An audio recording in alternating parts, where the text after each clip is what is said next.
తెలుగులో డైరెక్టర్ గా ఒక స్ట్రైట్ ఫిలిం తీయనప్పటికీ తెలుగు దర్శకుల్లో చాలా మందికి టార్చ్ బేరర్ అయ్యారు దర్శకుడు శంకర్. జెంటిల్మెన్, ఒకే ఒక్కడు, ప్రేమికుడు, భారతీయుడు, అపరిచితుడు ఇలా ఒక్కో చిత్రం ఒక్కో వజ్రమే. తీస్తే శంకర్లా సినిమా తీయాలి. సౌత్ ఇండియాలోని స్టార్ హీరోలంతా శంకర్తో ఒక్క సినిమా అయినా తీయాలని క్యూలు కట్టిన సందర్భాలు ఉన్నాయి.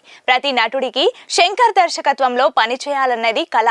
ఈయన దర్శకత్వంలో సినిమా వస్తుందంటే అది ట్రోలింగ్ కంటెంట్ ఉన్న పరిస్థితికి వచ్చేశాడు శంకర్. హిట్ చిత్రాల దర్శకుడిగా ఓ వెలుగు వెలిగిన శంకర్ కి ఈ మధ్య కాలంలో హిట్టే లేదు. ఇలాంటి తరుణంలో దిల్ రాజు నిర్మాణంలో 500 కోట్ల బడ్జెట్ తో రామ్ చరణ్ హీరోగా సినిమా అంటే చాలా మందికి డౌట్లు వచ్చాయి. పోయి శంకర్ తో సినిమా ఏంటి, అవుట్ డేటెడ్ డైరెక్టర్ అనే విమర్శలకు గేమ్ చేంజర్ తో సరైన సమాధానం ఇచ్చాడో లేదో ఈ రివ్యూలో తెలుసుకుందాం. వీడియోని స్కిప్ చేయకుండా ఎండ్ వరకు చూడండి. సినిమా కథ ఏంటంటే, ఐపీఎస్ ఆఫీసర్ రామ్ నందన్ అంటే రామ్ చరణ్ సివిల్స్ పరీక్ష మళ్లీ రాసి ఐఏఎస్ అవుతాడు. కలెక్టర్ గా బాధ్యతలు తీసుకున్న వెంటనే అవినీతి చేసే వారిపై ఉక్కుపాదం మోపుతాడు. దౌర్జన్యాలు, అవినీతి మానేయాలని రౌడీలు, వ్యాపారులకు వార్నింగ్ ఇస్తాడు. అలాగే దీపిక అంటే కైరా అద్వానితో రామ్ కు బ్రేకప్ అయి ఉంటుంది. ఇద్దరు మళ్ళీ ఎదురు పడతారు. మరోవైపు ముఖ్యమంత్రిగా ఉండే బొబ్బిలి సత్యమూర్తి అంటే శ్రీకాంత్ అధికారంలో చివరి సంవత్సరం కావడంతో అందరూ నిజాయితీగా ఉండాలని, అవినీతి మానేయాలని మంత్రులకు, ఎమ్మెల్యేలకు ఆదేశాలు ఇస్తాడు. ఒకప్పుడు తను అప్పన్న అంటే రామ్ చరణ్ కు చేసిన వెన్నుపోటును, అన్యాయాన్ని తలుచుకొని పశ్చాత్తాప పడుతుంటాడు. తండ్రిగా ఉన్న సీఎం సీటుపైనే ఆశలు పెట్టుకున్న మంత్రి బొబ్బిలి మోపిదేవి అంటే ఎస్జే సూర్యకు ఇది నచ్చదు. ఇంకోవైపు కలెక్టర్ రామ్ నందన్ కూడా మోపిదేవి దందాలను ఆపేందుకు టార్గెట్ చేస్తాడు. తన కుట్రలతో సీఎం సీటు దక్కించుకున్న మోపిదేవిని రామ్ నందన్ అడ్డుకుంటాడు. ఈ తరుణంలో సత్యమూర్తి చివరి కోరికతో ఓ భారీ ట్విస్ట్ ఎదురవుతోంది. రామ్ నందన్ గతం గురించి రివీల్ అవుతోంది. ఆ తర్వాత ఎన్నికలు జరుగుతాయి. మోపిదేవిని రామ్ నందన్ ఎలా అడ్డుకున్నాడు, అతడి గతం ఏంటి, అప్పన్న, పార్వతి అంటే అంజలి చేసిన పోరాటం ఏంటి, వారికి ఏమైంది, రామ్ తో వారికి ఉన్న సంబంధం ఏంటి, ఎన్నికలు ఎలా సాగాయి, అప్పన్న ఆశయాలను గేమ్ పూర్తి చేశాడా అనేవి గేమ్ చేంజర్ సినిమా చూస్తేనే అర్థమవుతోంది. ఇక మూవీ ఎలా ఉందంటే, రోబో తర్వాత దర్శకుడు శంకర్ వరుసగా పరాజయాలను ఎదుర్కొంటున్నారు. ముఖ్యంగా ఇండియన్ 2 విషయంలో తీవ్రంగా నిరాశపరిచారు. అవినీతిని ఐఏఎస్ అధికారి అడ్డుకోవడం, సీఎం సీటు కోసం అతడి కొడుకు కుట్రలు పన్నడం, రాజకీయ ఎత్తులు, ఆదర్శాలను నమ్మిన వ్యక్తిని నమ్మిన వారే వెన్నుపోటు పొడవడం, అన్యాయం చేసిన వారికి అతడి వారసుడు దెబ్బతీయడం చుట్టూ కథ సాగుతోంది. అయితే ఈ కథలో అక్కడక్కడ మెరుపులను జోడించాడు సుబ్బరాజ్. ఇంటర్వెల్లో వచ్చే ట్విస్ట్ ఆకట్టుకుంటుంది. కథలో మరిన్ని మలుపులు కూడా ఇంట్రెస్టింగ్ గా ఉంటాయి. కథ మరీ కొత్తది కాకపోయినా ఓకే అనేలానే ఉంది.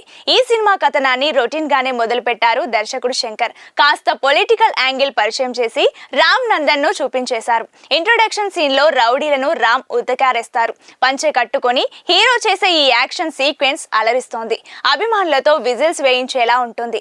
ఆ తర్వాత అవినీతి పనులను కలెక్టర్ రామ్ అడ్డుకునే సీన్లు పర్వాలేదనిపిస్తాయి. కొన్ని చోట్ల క్లాస్ తీసుకున్నట్టు కూడా అనిపిస్తోంది.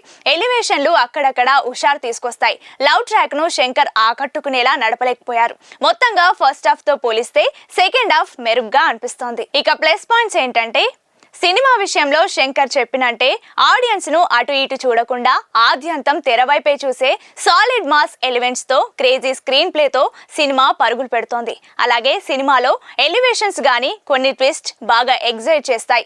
ఇక వీటికి మించి శంకర్ మార్క్ కొన్ని కొత్త ఆలోచనలు తన పొలిటికల్ రిలేటెడ్ సినిమాల్లో కనిపించే మాస్ సన్నివేశాలు తరహాలో ఇందులో కూడా ఉన్నాయి. ఇక నటీనటుల్లో అయితే మొట్టమొదటిగా చెప్పాల్సింది రామ్ చరణ్ కోసమే. శంకర్ సినిమాల్లో ముఖ్యమైంది ఆ ఎలివేషన్స్. తన హీరోల నుంచి శంకర్ ఏ తరహా పర్ఫార్మెన్స్ లను చూపించారో ప్రత్యేకంగా చెప్పాల్సిన పని లేదు. మరి గేమ్ చేంజర్ లో కూడా అన్ప్రెడిక్టబుల్ గా రామ్ చరణ్ తన నటనతో షాక్ ఇచ్చాడు. ఇంకా విలన్ రోల్ లో చేసిన ఎస్జే సూర్య తన మార్క్ విలనిజాన్ని చూపించారు. చరణ్ కి తనకి నడుమ కొన్ని హోరాహోరీగా సాగే సీన్స్ ఆడియన్స్ కి మంచి ట్రీట్ ఇస్తాయి. అలాగే ఒక ఐఏఎస్ ఆఫీసర్ కి ఉండే పవర్స్ ఇంకా పొలిటికల్ గా పలు scenes first half, second half లో చప్పట్లు కొట్టిస్తాయి. ఇక మైనస్ పాయింట్స్ ఏంటంటే, ఈ సినిమాలో సాలిడ్ నరేషన్ ఉంది కానీ ఈ తరహా కథలు కొత్తేమి కాదు. మన తెలుగులోనే హీరో సాయి ధరమ్ తేజ్ పై వచ్చిన రిపబ్లిక్ లో జస్ట్ కొన్ని సన్నివేశాల తరహాలో ఇందులో తలపించవచ్చు. అలాగే ఫస్ట్ హాఫ్ లో మొదటి 15 నిమిషాలు కొంచెం సోసోగానే ఉంటుంది. రామ్ చరణ్ పై ఇంట్రొడక్షన్ ఫైట్ ని ఇంకా మెరుగ్గా ప్లాన్ చేసి ఉంటే బాగుండేది. అలాగే జరగండి సాంగ్ విజువల్స్ విఐఎఫ్ఎక్స్ వరకు సినిమాలో బాగాలేవు. ఆ సాంగ్ కి తమన్ ఎస్జే సూర్య చాలా హైప్ ఇచ్చారు కానీ ఆ రేంజ్ లో లేదు. ఇంకా సెకండ్ హాఫ్ లో కొన్ని సన్నివేశాలు అక్కడక్కడ లైట్ గా రొటీన్ గా అనిపించవచ్చు. వీటితో పాటుగా అప్పన్న పాత్రని ఇంకొంచెం సేపు చూపించినా బాగుండు అనిపిస్తోంది. ఇంకా Shankar mark stylish action taking కూడా సినిమాలో మిస్ అయినట్టు తన ఫ్యాన్స్ కి అనిపించవచ్చు. ఓవరాల్ గా చెప్పాలంటే ఈ గేమ్ చేంజర్ కొంచెం ప్రెడిక్టబుల్, మరి కొంచెం ఎక్కువ అన్ప్రెడిక్టబుల్, సాలిడ్ ఎమోషన్స్ తో సాగే పొలిటికల్ యాక్షన్ డ్రామా అని చెప్పవచ్చు. తన కెరీర్ లో మరోసారి రామ్ చరణ్ తనలోని నటుడితో మెప్పిస్తాడు. ఖచ్చితంగా చిట్టిబాబు తర్వాత అప్పన్నగా ఆడియన్స్ కి గుర్తుండిపోతాడు. నిజానికి తనపై సినిమాలో ఇంకా ఎక్కువసేపు సన్నివేశాలున్నా బాగుండు అనిపిస్తోంది. తను సహా ఇతర ప్రధాన తారాగణం సినిమాలో బాగా చేశారు. కదిలించే ఎమోషన్స్, మంచి మాస్ మసాలా పొలిటికల్ సీన్స్ సినిమాలో ఆడియన్స్ ని ఎంగేజ్ చేస్తాయి. అయితే కొంచెం రొటీన్ కథ, కొన్ని చోట్ల ఓకే అనిపించే సీన్స్ ఇందులో కనిపిస్తాయి. సో ఇవి పక్కన పెడితే ఫ్యామిలీతో కలిసి చూడొచ్చు. రేటింగ్ విషయానికి వస్తే ఈ సినిమాకి మా ఛానల్ ఇచ్చే రేటింగ్ ఎంతంటే 3 out of 5.